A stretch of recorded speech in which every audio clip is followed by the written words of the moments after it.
When you follow the desires of your sinful nature, the results are very clear.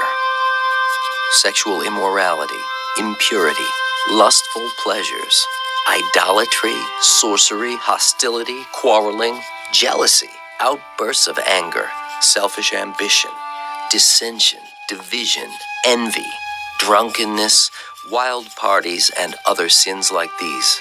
Let me tell you again, as I have before, that anyone living that sort of life will not inherit the kingdom of God.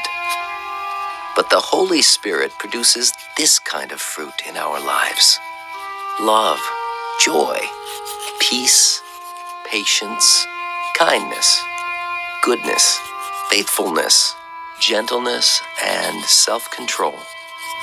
There is no law against these things.